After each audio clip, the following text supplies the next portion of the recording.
Welcome to the federal Andhra Pradesh. ఆంధ్రప్రదేశ్లో RTC ప్రైవేటీకరణ వైపు అడుగులు వేస్తోందా? అవునని అంటున్నారు ప్రతిపక్ష పార్టీలు, వామపక్ష పార్టీలు, మిగిలిన యాక్టివిస్టులు. అలాగే ఆర్టీసీలో పనిచేస్తున్నటువంటి ఉద్యోగ సంఘాలు ప్రభుత్వ నిర్ణయాన్ని పూర్తిగా వ్యతిరేకిస్తున్నాయి. ప్రభుత్వము కొత్తగా తీసుకోబోయే ఎలక్ట్రికల్ వాహనాలన్నీ కూడాను ప్రైవేటు వ్యక్తుల ద్వారా తీసుకోవాలని నిర్ణయించింది. ప్రైవేటు వ్యక్తులు కొనుగోలు చేసినటువంటి ఎలక్ట్రికల్ వాహనాలను అద్దెకు తీసుకొని నిర్వహించేందుకు నిర్ణయించడంతో ఆ మెయింటెనెన్స్ను కూడా ప్రైవేటు వ్యక్తులే చూసుకుంటారు. ఇందులో డ్రైవరు కూడా ప్రైవేటు బస్సులు యజమానులు ఎవరైతే ఉంటారో వాళ్ళు పెట్టుకున్న వాళ్ళే ఉంటారు. ఇక ఆ బస్కు క్లీనర్లు లేదా కండక్టర్లు ఎవరు ఉండరు.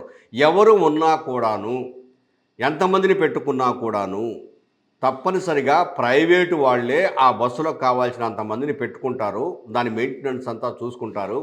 అట్లాగనే చాలా డిపోలను కూడా ప్రైవేటు సర్వీసుల వాళ్ళకు, ఏజెన్సీల వాళ్లకు అప్పచెప్తున్నారు. ఇప్పటికే రాష్ట్రంలో ఒక 5-6 డిపోలను ఆ విధంగా అప్పచెప్పారు.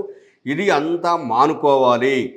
ఎలక్ట్రికల్ బస్సులను తీసుకుంటున్న దాంట్లో కూడా తప్పనిసరిగా ప్రభుత్వం నియమించిన డ్రైవర్లనే తీసుకోవాలి తప్ప ప్రైవేటు వ్యక్తులు నియమించే డ్రైవర్లను పెట్టకూడదు. ఒకవేళ పెడితే ఇది ఖచ్చితంగా ప్రైవేటీకరణ వైపు పోతుంది, అందులో సందేహం లేదు. భవిష్యత్తులో అన్ని ఎలక్ట్రికల్ వాహనాలు కొనడానికే ఏపీఎస్ఆర్టీసీ నిర్ణయం తీసుకుంది.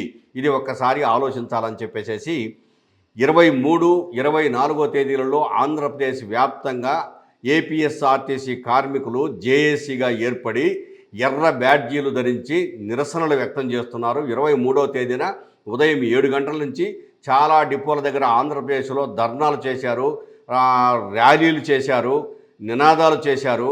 ఎర్ర బ్యాడ్జీలు ధరించి ప్రభుత్వము ప్రైవేటీకరణ వైపు వేస్తున్న అడుగులను వెనక్కి తీసుకోవాలని చెప్పి కోరారు. ఇక ప్రధానమైనటువంటిది ఆంధ్రప్రదేశ్లో లాకపత్యలు జరుగుతున్నాయనే ఒక ప్రచారం కావచ్చు, నిజము కావచ్చు. కానీ అదృశ్యమైన వ్యక్తులు ఏమయ్యారు, ఎలా పోయారు అనేది ఇంతవరకు ప్రభుత్వము నిర్ణయించలేదు, ఇంతవరకు ప్రభుత్వము నిర్ధారించలేదు. కృష్ణలంక పోలీస్ స్టేషన్లో మాయమైనటువంటి సాయి కృష్ణ అసలు ఎటుపోయాడు, ఏమైందనేది ఇప్పటికీ వారం రోజుల నుంచి విచారణ కొనసాగుతూనే ఉంది.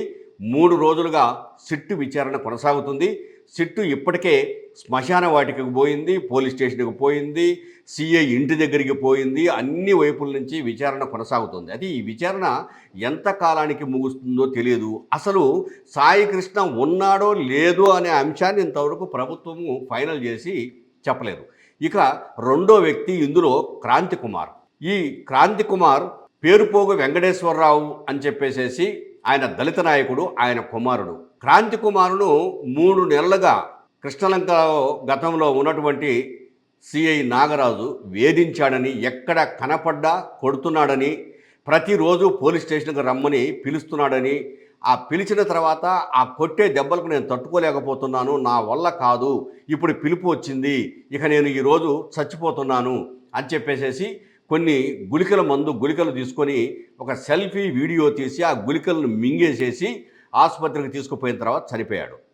ఈ క్రాంతి కుమార్ చనిపోయిన దానికి సిఐఏ కారణమని స్పష్టంగా అతను తీసినటువంటి వీడియో ఉన్నప్పటికీ ఇక్కడ లాకప్ డెత్కు గురైనటువంటి సాయి కృష్ణ కేసును విచారిస్తున్నంత సీరియస్గా క్రాంతి కుమార్ కేసును విచారించట్లేదు ప్రభుత్వం.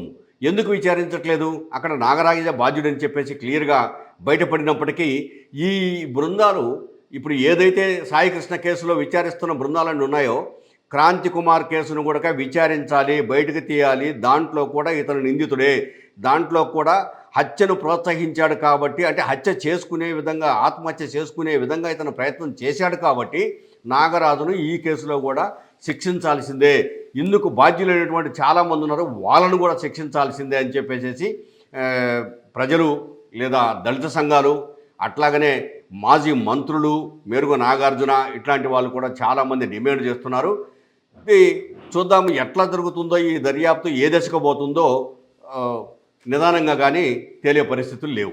ఇక మూడో అంశము అమరావతిలో రైతులకు సంబంధించినటువంటి అంశం. మేము భూములు ఇచ్చాము, కష్టపడి మా భూములను సాగు చేసుకుంటున్న భూములను ప్రభుత్వానికి ఇచ్చాము. ప్రభుత్వము వీలైనంత వరకు మాకు మంచి ప్లాట్లు ఇచ్చి అభివృద్ధి చేసి మేము ఇల్లు కట్టుకునేలా చేస్తుందని చెప్పేసి భావించాము. అమరావతి నగరం పెద్దదైతే ఆ నగరంలో మేము కూడా ఇల్లు అంటే మా భూములు ఇచ్చిన భూస్వాములుగా మిగిలిపోకుండా భూములు ఇచ్చినటువంటి రైతులుగా అమరావతిలో అందరితో పాటు ఉండటానికి మాకు ఒక ఇల్లు ఉంటుంది, పరిసరాలు ఉంటాయి, బాగుంటాయని చెప్పేసి బతుకుతామని చెప్పేసి అనుకున్నాం. కానీ ప్రభుత్వం తీసుకున్న నిర్ణయాల వల్ల మేము అలా బతకలేకపోతున్నాం. కనీసం మా ప్లాట్లు మా చేతికి వచ్చే పరిస్థితులు లేదు. ఇప్పుడు అక్కడ ఉన్నటువంటి ల్యాండ్ పూలింగ్ కాకుండా మాది ల్యాండ్ అక్విజిషన్ కింద మా భూమిని తీసుకొని మాకు పరిహారం ఇవ్వండి అని చెప్పేసి అంటే దానికి ప్రభుత్వం సుముఖత చూపడం లేదు, నానా విధాల ఇబ్బందులు పెడతాముంది. అందులో భాగంగానే మేము ఒక జేఏసీగా ఏర్పడి మేము ఆందోళన కార్యక్రమాన్ని దాదాపు 1 సంవత్సర కాలంగా కొనసాగిస్తున్నాము. అయినా మాకు సరైన హామీ లేదు ప్రభుత్వం నుంచి. దీంతో మేము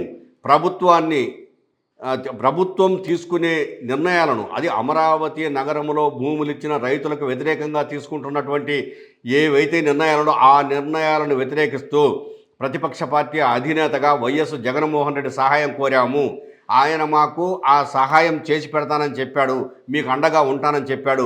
అందులో భాగంగానే మేము రైతుల జేఏసీగా ఏర్పడి ఇప్పుడు ఆందోళన కార్యక్రమాలు చేపట్టడానికి నిర్ణయించుకున్నామని చెప్పేసి అమరావతి రైతులు చెప్తున్నారు. అందులో భాగంగా ఈరోజు మంగళవారం వైఎస్ఆర్ కాంగ్రెస్ పార్టీ కార్యాలయంలో వైఎస్ఆర్ కాంగ్రెస్ పార్టీ ప్రధాన కార్యదర్శి సజ్జల రామకృష్ణారెడ్డి ఆధ్వర్యంలో సమావేశం జరిగింది. ఆ సమావేశంలో ఆందోళన కార్యక్రమాన్ని ఏ విధంగా తీసుకోవాలి, ఎట్లా అమరావతిలో రైతులకు మేలు జరిగే విధంగా చర్యలు చేపట్టాలి అనే దానిపై ఒక కార్యాచరణ రూపొందిస్తున్నారు. ఆ కార్యాచరణను ఈరోజు సాయంత్రానికి ప్రకటించే అవకాశం ఉంది.